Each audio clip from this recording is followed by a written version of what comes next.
ከኔ ጋር መጽሐፍ ቅዱስን በዕብራውያን መጽሐፍ ምዕራፍ 4 ቁጥር 16 ላይ ያለውን ቃል አብረን እናወጣለን። ስለ ጸጋና ምህረት ዛሬ ምን እንደጸለይንና እግዚአብሔር ሲከፍላችሁ በዚህ ውጤቱ ምን እንደሆነ በምን እንደሚከፍላችሁ አብረን እናያለን። እንደዚህ ይላል።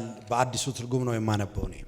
እንግዲህ ምህረትን እንድንቀበል እና በሚያስፈልገንም ጊዜ የሚረዳን ጸጋ እንድናገኝ ወደ ጸጋው ዙፋን በእምነት እንቅረብ።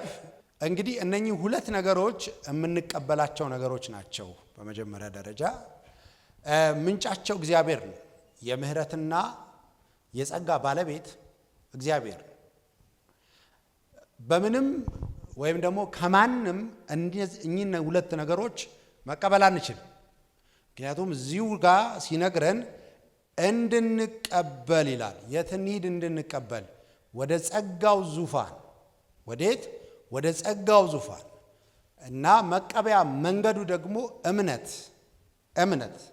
አያችሁ፣ ምህረትና ጸጋ የሚታይ ታንጀብል የሆነ የሚጨበጥ ነገር አይደለም። ይሄ እንደዚህ የምትይዘው፣ የምትዳስሰው፣ የምትቀምሰው፣ የምታሸተው ነገር አይደለም። እነኚህ መንፈሳዊ የሆኑ ነገሮች ናቸው። ምን ማለት እንደሆነ ቀጥሎ እንነጋገራለን። አንድ ግን መሰረታዊ ነገር እንድትይዙ የሚፈልገው የምህረትና የጸጋ ባለቤት እግዚአብሔር ነው። ሁሌ ምህረትን ስትፈልጉ፣ ጸጋን ስትፈልጉ መቅረብ ያለባችሁ ወደ ምንጩ ነው፣ ወደ ራሱ ነው፣ ወደ እግዚአብሔር ነው። እነኚህ ሁለት ነገሮች ደግሞ ለአንድ ክርስቲያን አማኝ በህይወቱ ዘመን ሁሉ እየበዙለት ሊሄዱ የሚያስፈልጉ ነገሮች ናቸው። ምህረትና ጸጋ። ስለዚህ እንደዚህ ይላል፣ ወደ ጸጋው ዙፋን በእምነት እንቅረብ ይላል። ስለዚህ ሁሌ ሲያስፈልጋችሁ ቅረቡ። አጠገባችሁ ያለውን ሰው ሁሌ ሲያስፈልግ ቅረብ በሉት። ከዛ በእምነት ተቀበል በሉት። እነኚህ ሁለት በተለይ ዛሬ የጸለይንባቸው ነገሮች ምንድናቸው ታዲያ? ምህረት ምንድነው? ጸጋ ምንድነው የሚለውን በጣም ዲቴል ገብቼ ባልነግራችሁም እናንተ ቤት ይበዛላችኋል፣ ታጣኑታላችሁ። እኔ የተወሰኑ ነገሮችን ግን እነግራችኋለሁ። በመጀመሪያ ደረጃ ምህረት የኃጢአትን ይቅርታ ማግኘት ነው። ይህንን ነገር ሐዋርያው ጳውሎስ በመልእክቶቹ ውስጥ በጣም በተደጋጋሚ የኃጢአትን ይቅርታን አገኘው ወይም ምህረትን አገኘው እያለ የሚናገርባቸው ክፍሎች አሉ። እኔ ሁለት ጥቅሶችን ልስጣችሁ።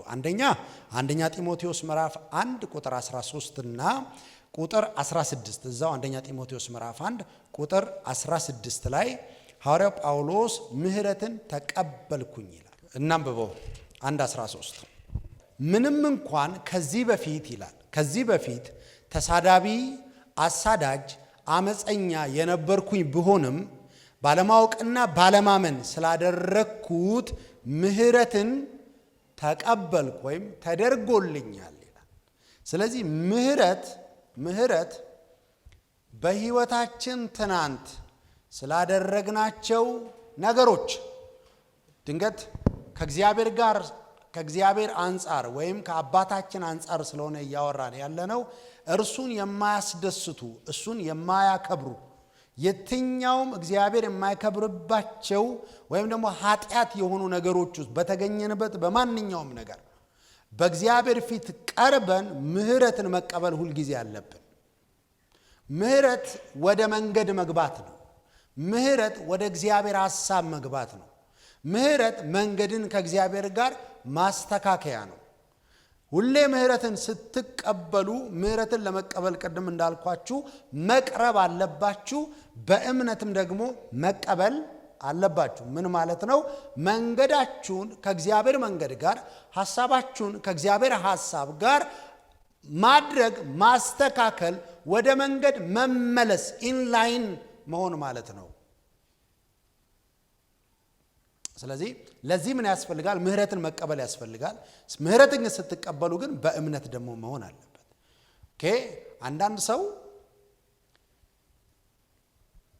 በህይወት ይደክምና እግዚአብሔር የማይወደውን የማይከብርበትን ነገር ወይም በጨለማ ይመላለስና ከዛ በኋላ ምህረትን ለመቀበል ወደ እግዚአብሔር ፊት ይቀርባል ወይ ኃጢአቱን ይናዘዛል። ከጌታ ዘንድ ምህረትን ይለምናል። ከዛ በኋላ ግን መቀበል አይችልም። ማለት ኃጢአቱ ከእግዚአብሔር ምህረት ይሰፋበታል። በዚህ ጉዳይ አንድ የተቸገረ ወንጌላዊ ምስክርነት ሰምቻለሁ። ድሮ ማለት ነው። እና በሆነ የኃጢአት አገልጋይ ሆኖ በሆነ ኃጢአት ውስጥ ይወድቅና በጣም ይወቀሳል፣ በጣም ያዝናል። ታውቃላችሁ፣ ኃጢአት ረፍት አይሰጥም። ኃጢአትን ከማድረጋችሁ በፊት ምኞቱ እርካታችሁ ጥግ እንደሆነ ቀድሞ ይነግራችኋል። አቤት ብታደርገው እያለ ማለት ነው። ያ ምኞት ወደ ኃጢአት ከሆነ በኋላ ኃጢአቱን ካረጋችሁት በኋላ ግን ምኞት ላይ እንዳሰባችሁት አይነት እርካታን አታገኙ። ከኃጢአቱ በኋላ ያለው ነገር ብታዩት፣ ከዚህም በፊት ልንገት እንደ አማኝ መቼም እንወድቃለን በኃጢአት ምክንያት፣ ኤክሰርሳይዝ አድርጋችሁት ሊሆን ይችላል። ከኃጢአት በኋላ ያለው ነገር በጣም ነው የሚያስጠላው። እርካታ የለውም። እንደምታስበው አይደለም። እንቅልፍ አተኛም፣ ሰላም አይኖርህም። ለምን? መንፈስ ይሄንን ነገር ስለማይፈልግ። ምክንያቱም በመንፈሱ ሕያው የሆነ መንፈስ ቅዱስ በውስጡ የሚኖር አማኝ ከሆነ ያ መንፈስ እረፍት አይሰጥህም። ወቀሰኝ ትላለህ ማለት ደህና አትሆንም፣ ትባንናለህ፣ በስርዓቱ ምግብ አትበላም፣ ድንግጥ ትላለህ፣ በሆነው ባልሆነው ይመጣብሃል። ስለዚህ ሮጠህ ከዚህ የምታመልጥበት መንገድ ምህረት ነው። ወደ እግዚአብሔር ሐሳብ፣ ወደ እግዚአብሔር መንገድ፣ ወደ ህልውናው እግዚአብሔር ወዳለ ወደሚወደው ወደሚደሰትበት ነገር የምትገባበት መንገድ ምህረት ነው። ግን ከገባ በኋላ ግን አንድ ነገር ማድረግ ያለብህ እመን። እስቲ አጠገባቸዋለሁ ሰው ምህረት ስትቀበል እመን በሉት።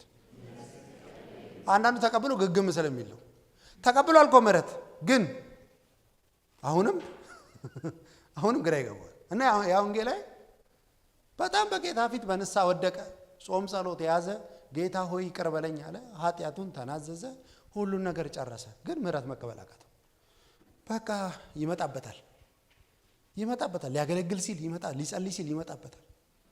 መጨረሻ ላይ አንድ ቀን አለ ሽንት ቤት ውስጥ ገብቼ እንደዚህ እላለሁ አለ፣ ጌታ ሆይ እባክህን ያንን ኃጢአት እላለሁ። ከዛ በኋላ የጌታ መንፈስ ሽንት ቤት እያለው ተናገረኛል። ምህረትን እየተቀበልክ አይደለም ችግሩ። እግዚአብሔር ይቅር ሳይል ቀርቶ ሳይሆን ችግሩ አንተ በእምነት። ለዚህ ነው በእምነት እንቅረብ ለመቀበል። ምን ለመቀበል? ምህረት፣ የኃጢአትን ይቅርታ። ስለዚህ አንደኛው ምህረት የኃጢአትን ይቅርታ ማግኘት ነው። ዘሁልቁ 14:19ንም እናንተ ደግማችሁ ቤታችሁ አንብቡት፣ ሰዓት ስለሌለኝ እዛ ውስጥ አልገባም። ሌላኛው በጣም በሚገርማችሁ ሁኔታ ምህረት የኃጢአትን ይቅርታ ብቻ ማግኘት አይደለም። በመጽሐፍ ውስጥ እግዚአብሔር ምህረት አደረገለት፣ እግዚአብሔር ምህረት አሳየው። በተለይ ደግሞ ትዝ ይላችኋል የአብርሃም ሎሌ ለይስሐቅ ሚስት ፍለጋ የሄደ ጊዜ ዘፍጥረት ላይ ሲጸልያቸው ከነበሩ ጸሎቶች መካከል በጣም የሚገርመኝ እግዚአብሔር ለአብርሃም ምህረት አድርጎለት ከሆነ እቺ ሴት እንዲህ ስል እንዲህ ትበለኝ ይላል። ታውቃለህ? የእግዚአብሔር ምህረት የእግዚአብሔር መልካምነት ነው። እግዚአብሔር ምህረቱን አደረገልህ ማለት መልካምነቱን ልታይ ነው ማለት ነው። ስለዚህ ምጽፉ ሰዎች የእግዚአብሔር ምህረት የእግዚአብሔር መልካምነት ነው በሉና ጻፉ። የእግዚአብሔር ምህረት የእግዚአብሔር መልካምነት ነው። ምህረት አደረገላት ሲባል እግዚአብሔር መልካምን ነገር አደረገላት እያለ ነው ያለው መጽሐፍ።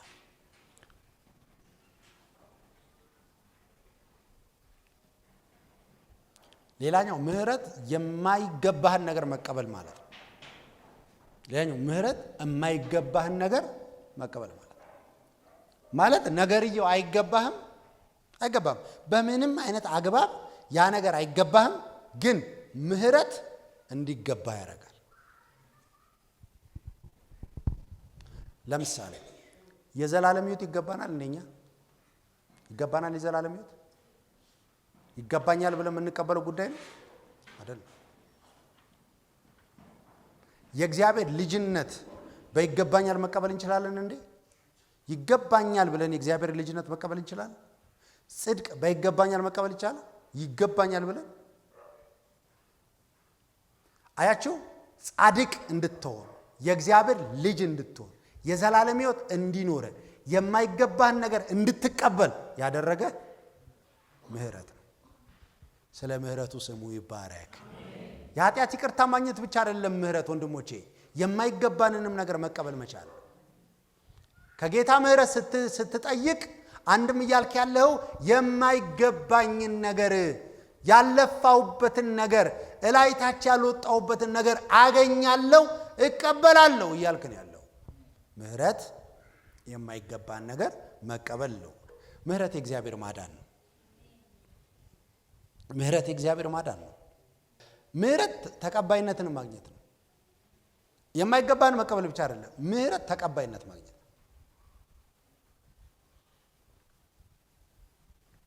ምህረት ተቀባይነትን ማግኘት ነው። ምህረት የእግዚአብሔር ማዳን ነው። ምህረት አደረገለት፣ እግዚአብሔር ማዳኑን ገለጠለት ማለት ነው። እግዚአብሔር አዳነው ማለት ነው። እግዚአብሔር ምህረት አደረገለት፣ እግዚአብሔር አዳነው።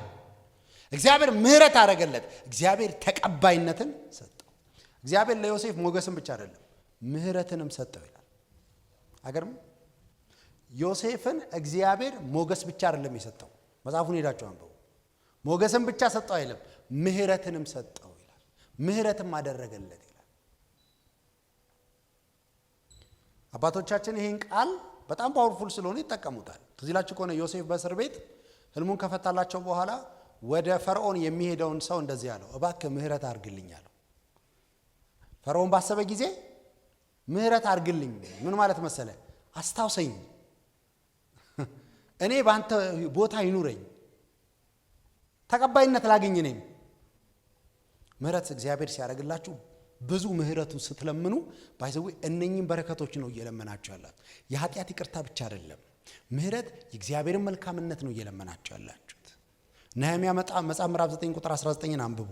የእግዚአብሔር መልካምነት እንደሆነ ምህረት የማይገባህን የምትቀበልበት ነው።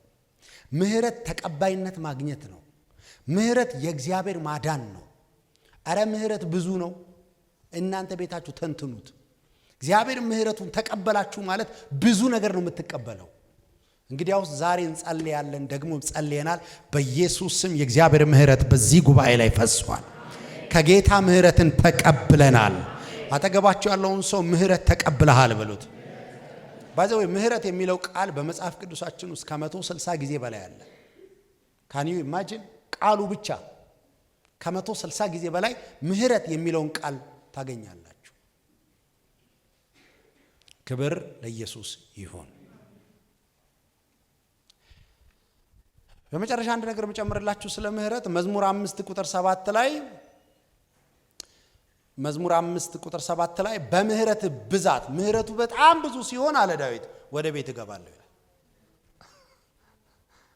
ወደ ቤት የምገባውበት ራሱ የምህረት ብዛት የመጠኑ የምህረት መጠኑ እየበዛ በሄድኩ ቁጥር በአቅሜ አይደለም፣ በችሎታዬ አይደለም፣ በዘሬ አይደለም፣ በቋንቋ አይደለም፣ በንግስናዬም አይደለም። ምህረት ብዙ ሲሆን ወደ ቤት እገባለሁ ይላል። ስለዚህ የእግዚአብሔር ምህረት ለብዙ ነገር ነው የሚጠቅመው እናንተ። ለዚህ ነው የሐዋርያው ጳውሎስ መልእክትም አይ ቲንክ ያዕቆብም ጴጥሮስም ይብዛላችሁ ብለው ደብዳቤያቸውን ሲጨርሱ አይታችሁ ከሆነ ይብዛላችሁ ከሚሏቸው ነገሮች መካከል ጸጋ፣ ምህረት፣ ሰላም፣ ፍቅር የሚባሉ ነገሮች አሉ አይደል? ይብዛላችሁ ከማን? ከጌታ ዘንድ ይብዛላችሁ ምን? ምህረት። አጠገባችሁ ያለውን ሰው ከጌታ ዘንድ፣ ለምን? ምንጩ ጌታ ስለሆነ ከጌታ ዘንድ ምህረት ይብዛል በሉት። ሁለተኛ ጢሞቴዎስ ምዕራፍ 1 ቁጥር 2 ላይ ከእግዚአብሔር አብ ይላል ሐዋርያው ጳውሎስ ከጌታም ከኢየሱስ ክርስቶስ ጸጋና ሰላም ላንተ ይሁን። ይሄ ለሰላምታ ብቻ የተጻፈ እንዳይመስል። ከእግዚአብሔር አብ ከጌታችን ከኢየሱስ ክርስቶስ ምህረት ለማን ይሁን? ላንተ ይሁን። ምንጩ እሱ ነው። ያ ምህረት አለ ተቀብለሃል ማለት ግን ምንዛሪው ብዙ ነው። ምንዛሪው መልካምነቱ ነው፣ ተቀባይነት ነው፣ የማይገባህን መቀበል ነው፣ የእግዚአብሔር ማዳን ነው፣ የኃጢአትን ይቅርታ ማግኘት ነው። ምህረት ይሄ ሁሉ ነው። እንግዲህ ይሄ ሁሉ ነገር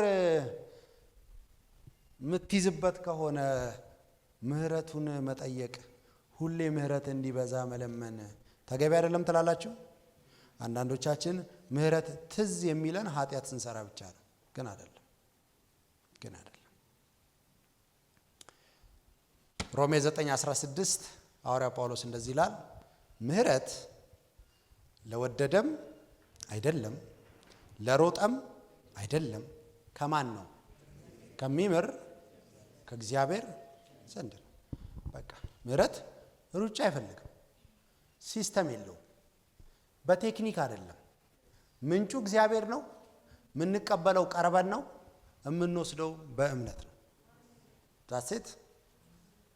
ዛትሴት እግዚአብሔር ሊምር የወደደውን ይምራል። ሊምር የወደደውን ይምራል። የኔ ድርሻ ወደ ጸጋው ዙፋን በእምነት መቅረብ ብቻ ነው። ሊምር የወደደውን እርሱ ምን ይላል? ይምራል። ጸጋው ደግሞ አንድ ነገር ብቻ ነው ስለሱ የምነግራችሁ። ጸጋው የመቻል አቅም ነው። የእግዚአብሔር ጸጋ የመቻል አቅም ነው። ከብርታት ጋር ይገናኛል፣ ከአቅም ጋር ይገናኛል፣ ከመቻል ጋር ይገናኛል። በሰው ዘንድ የማይቻሉ በእግዚአብሔር ዘንድ የሚቻሉ ነገሮችን አንተ የምትችልበት መንገድ ጸጋ ይባላል። በእርግጥ ጸጋ በጣም ቫስት የሆነ ሐሳብ ያለው ነው። መጽሐፍ ቅዱሳችን ውስጥ ጸጋ የሚለውን ቃል ራሱ መጽሐፍ ቅዱሳችን ውስጥ ከ130 ጊዜ በላይ ታገኙታላችሁ። በጣም የገረመኝ ግን ጸጋን ኦልሞስት ኦል 99% የምታገኙት የት እንደሆነ ታውቃላችሁ? አዲስ ኪዳን ላይ። አዲስ ኪዳን ላይ ነው ያለው ጸጋ። ብሉይ ኪዳን ላይ ምህረት የሚለውን ቃል ብዙ እናገኘዋለን።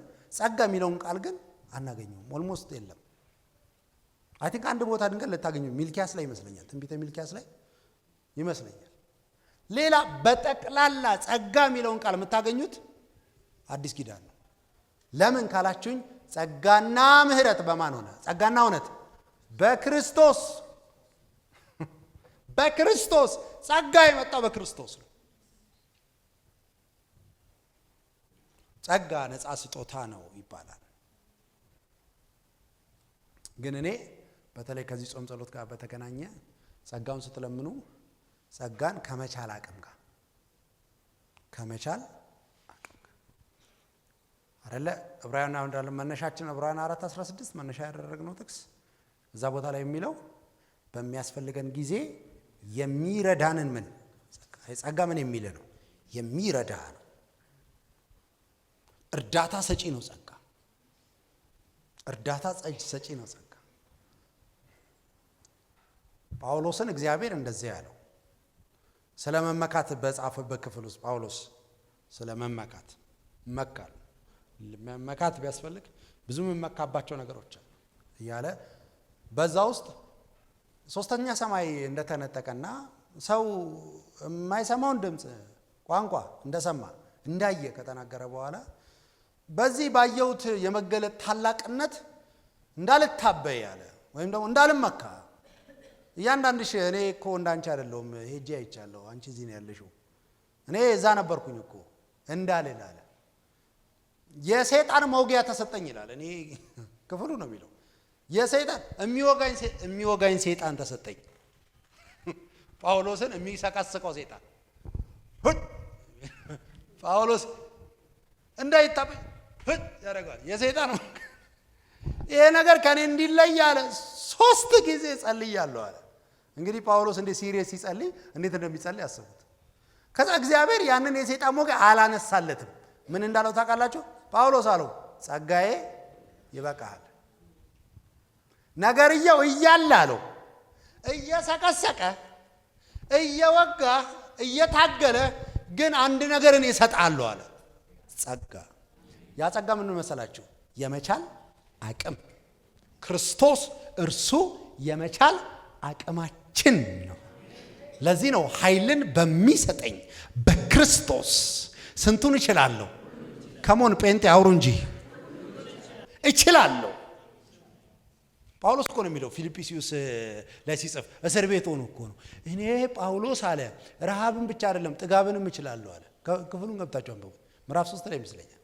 እኔ ጳውሎስ ጥጋብን ብቻ ረሃብን ብቻ አይደለም ጥጋብንም ረሃብን ኃይልን በሚሰጠኝ በክርስቶስ ካሸነፍኩት ጥጋብንም ኃይልን በሚሰጠኝ በክርስቶስ አሸንፈዋለሁ አለ።